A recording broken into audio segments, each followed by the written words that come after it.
नमस्ते एवरीवन। तो आज मैं बात करने वाला हूँ सैक्रल चक्र के बारे में। सैक्रल चक्र को संस्कृत में स्वाधिष्ठान चक्र बोलते हैं। इसका मतलब होता है कि जहाँ पे आपका सेल्फ रिसाइड करता है, जहाँ पे आपकी बीइंग, आपकी लाइफ प्लेस्ड होती है आपकी एनर्जी में। तो जो सैक्रल चक्र होता है वो हमारी क्रिएटिव एनर्जी का सेंटर होता है। जैसे कि पेड़ों में उसकी फाउंडेशन, उसकी रूट्स होती है, ऐसे ही हमारा फर्स्ट चक्र हमारा रूट चक्र होता है। उसके बाद हमेशा पेड़ में एक सीड निकलता है और उस सीड के थ्रू आप दूसरा पेड़ क्रिएट कर सकते हैं। उस सीड में वो पावर होती है और वो सीड हमारी सैक्रल एनर्जी है, हमारी क्रिएटिव एनर्जी। ये energy pure life force energy है।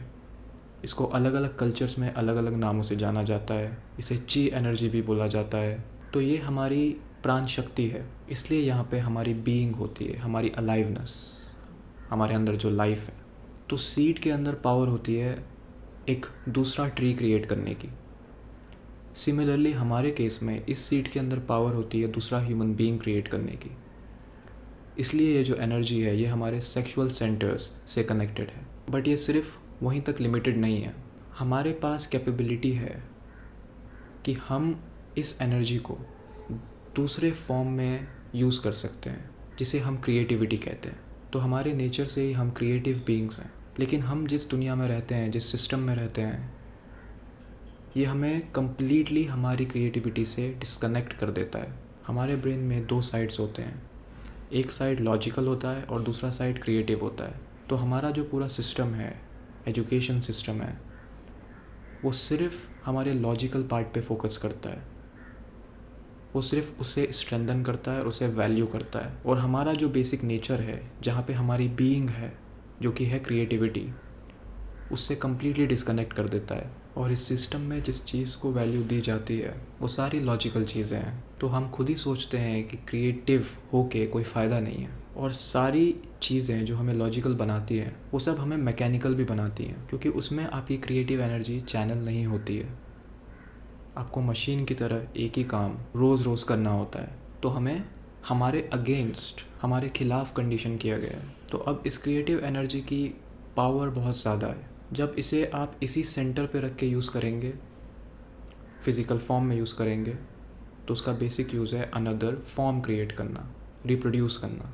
बट अगर आप इस चीज़ के थ्रू कुछ क्रिएट करेंगे, अपनी क्रिएटिविटी के थ्रू कुछ आर्ट क्रिएट करेंगे, तो उसको आप एक हायर क्रिएशन बोल सकते हैं। वर्ल्ड में जितनी भी क्रिएटिव चीज़ें हैं, कोई पोएट है, कोई सिंगर है, चाहे उन्हें पता हो या ना पता हो, जब भी वो कुछ क्रिएट कर रहे होते हैं वो इसी सेम एनर्जी को चैनल कर रहे होते हैं, क्योंकि ये हमारे अंदर का क्रिएटिव फोर्स है। हमारे हर क्रिएशन में इसका हाथ होता है। और क्रिएटिविटी की ये पावर है कि ये प्राइसलेस होती है। अगर आप ट्रूली कमिट करेंगे अपनी क्रिएटिविटी से, तो आप इतना कुछ हासिल कर सकते हैं जो लॉजिकल माइंड कभी नहीं कर सकता। पिकासो की एक पेंटिंग करोड़ों में बिकती है। इतना हम जब 9 to 5 जॉब पे जाएंगे, लॉजिकल माइंड से ऑपरेट करेंगे, तो हमें सालों लग जाएंगे, बट वो एक बार में उसकी वैल्यू इतनी है। तो ये है क्रिएटिव एनर्जी की पावर। तो इस चक्र से रिकनेक्ट करने के लिए आपको वापस से अपनी क्रिएटिविटी को जगाना होगा। क्रिएटिविटी कहीं बाहर से नहीं आती है, वो सब हमारे अंदर पहले से ही होती है। तो उसे हमें सिंपली जागृत करना है। तो सबसे पहले सैक्रल चक्र से रिकनेक्ट करने के लिए हमें अपनी सीरियसनेस से दूर हटना होगा, हमारे लॉजिकल माइंड से।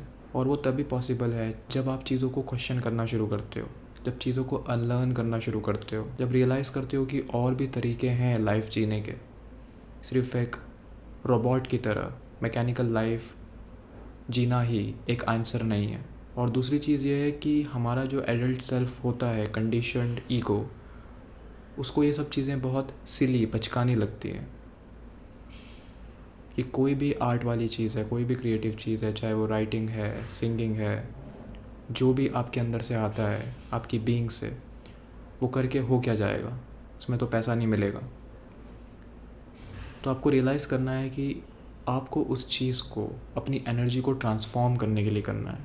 आपको उसको एक हायर मीनिंग देना है कि उस एक्टिविटी के थ्रू, उस क्रिएशन के थ्रू आप अपनी एनर्जी को बैलेंस कर रहे हो और आप अपने चक्रा से रिकनेक्ट कर रहे हो। तो जब आप ऐसा करना शुरू करेंगे तो आपके अंदर बहुत सारा गिल्ट भी आ सकता है। तो इसका कारण यह है कि हम जिस वर्ल्ड में रहते हैं, हमारी जो सोसाइटी है, वो हमेशा हमारी जो बायोलॉजिकल नीड्स हैं उसको सप्रेस करती है। अगर आपको कुछ फ़ील हो रहा है और आप उसको दबाते जाओगे कि आपको फ़ील नहीं हो रहा है, और उसके बाद भी अगर आपको वो फ़ील होगा तो उसमें आपको गिल्ट आएगा। तो ये एनर्जी जब जितनी ज़्यादा दबाई जाती है, ये उतनी ही ज़्यादा गलत तरीक़ों से बाहर आती है। तो हमें बेसिकली हमारी इस एनर्जी को एक्सेप्ट करना है, उस पर सही और गलत का ठप्पा नहीं लगाना है। एनर्जी सिर्फ एनर्जी होती है, सही और गलत हमारा माइंड, हमारी सोसाइटी हमारे लिए डिसाइड करती है। तो जब आप उस एनर्जी को एक्सेप्ट करोगे तब आप उस गिल्ट से फ्री हो सकते हो। और इस एनर्जी को एक्सेप्ट करने का सबसे अच्छा तरीका है कि आप उस एनर्जी को क्रिएटिवली चैनल करें। उसको वेस्ट करने की जगह आप उसको सही डायरेक्शन में यूज़ करें, कुछ क्रिएट करने के लिए। क्योंकि ये जो एनर्जी है ये सिर्फ हमारे अंदर नहीं है, ये यूनिवर्स के हर एक पार्ट में है। और ये जो पूरा यूनिवर्स एक्सपैंड कर रहा है ये उसी एनर्जी के बेसिस पे कर रहा है। और हर चीज़ में आप देखेंगे एक सीड होता है, चाहे वो कोई फ्रूट हो, कोई वेजिटेबल हो, नेचर में कोई भी चीज़ हो, और वही सीड हमारे अंदर ये एनर्जी है। तो इसकी पावर को नज़रअंदाज नहीं करना चाहिए और उसकी पावर को रियलाइज़ करना चाहिए। और जब आप इसकी पावर को रियलाइज़ करते हैं तो आप एक क्रिएटर बन जाते हैं। आपको अपने क्रिएटर नेचर का रियलाइजेशन होता है कि आप अपनी इस एनर्जी से किसी भी विज़न को क्रिएट कर सकते हैं। जो भी आपके अंदर माइंड में विज़न है, बड़ा से बड़ा, वो आप क्रिएट कर सकते हैं। और जितनी ज़्यादा आप इस एनर्जी को चैनल करते हैं, वेस्ट करने की जगह आप इसको चैनल करते हैं, सही डायरेक्शन में डालते हैं, उतनी ज़्यादा आप मैग्नेटिक, उतना ज़्यादा आप चीज़ें अट्रैक्ट करते हैं, क्योंकि आपकी एनर्जी और भी ज़्यादा पावरफुल हो जाती है। तो जब भी आपके अंदर गिल्ट आए तो आपको उसको देखना है और फेस करना है, उसको इग्नोर नहीं करना है, उससे दूर नहीं भागना है। और जब आप उसकी जड़ को देखेंगे तो वो हमेशा उसकी जड़ रहेगी कि आप जो फील कर रहे हो वो आपको नहीं करना चाहिए, कि आप जो फील कर रहे हो उसके साथ कुछ गलत है, आपके साथ कुछ गलत है। तो इससे आप अपने नेचर के अगेंस्ट हो जाते हैं, आपके अंदर एक स्प्लिट क्रिएट हो जाता है और आप खुद को जज करते हैं, गिल्टी फील करते हैं, जिससे आप इस चक्र से और भी डिस्कनेक्टेड हो जाते हैं। तो आपको गिल्टी फील नहीं करना है, आपको एक्सेप्ट करना है इस एनर्जी को और इसको अच्छे तरीके से चैनल करना है। तो एक तरीका है कि आप इसको क्रिएटिव एनर्जी में चैनल करें, दूसरा यह है कि आप इस एनर्जी को और भी ऊपर ले जाएं, हायर चक्रास पे, जिसकी बात हम आने वाले चक्रास के वीडियोस में बात करेंगे कि जब हम इस एनर्जी को हायर चक्रास पे ले जाते हैं तो क्या होता है। और वो उसका तरीका है मेडिटेशन, उसका तरीका है ब्रेथ वर्क,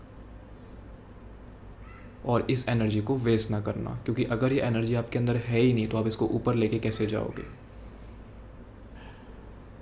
जिसको सेलिबेसी बोलते हैं। अगर आप एक हफ्ते तक भी सेलिबेसी यानी कि इस एनर्जी को यूज़ नहीं करोगे, आपको दिखेगा कि ये एनर्जी ट्रैवल कर रही है, क्योंकि ये प्राण शक्ति है, ये एक जगह पे नहीं रहती है। ये इसका जो नेचर है वो मूव करना है, बट हम इसको अपनी बॉडी में रख ही नहीं पाते हैं, और रख भी लेते हैं तो हम इससे डिस्कनेक्टेड रहते हैं, हम इसको सर्कुलेट नहीं करते हैं, एक तरीके से इसके साथ कनेक्टेड नहीं है। तो हम सब एक्चुअल में क्रिएटिव बीइंग्स हैं, बट हमें कंडीशन किया गया है लॉजिकल बीइंग्स बनने के लिए, मशीन्स बनने के लिए, यानी कि कॉर्पोरेट सिस्टम में उसके साँचे में बिठाया जा सके। बट एक्चुअल में हम सब यूनिक हैं, क्रिएटिव हैं, और अगर आज की एज में आप चाहो उस क्रिएटिविटी को एक्सप्रेस करना तो आपके पास बहुत सारे ऑप्शंस भी हैं।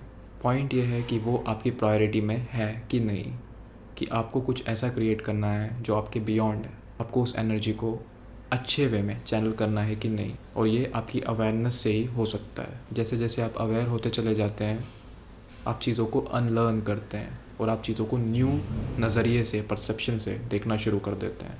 तो रियलाइज़ करिए अपनी इस क्रिएटिव पावर को, ताकि आप अपनी रियलिटी, अपनी लाइफ खुद डिज़ाइन कर सकें, वो भी अपने टर्म्स पे, और एक क्रिएटर बन सकें अपनी लाइफ के। Thank you for watching. नमस्ते।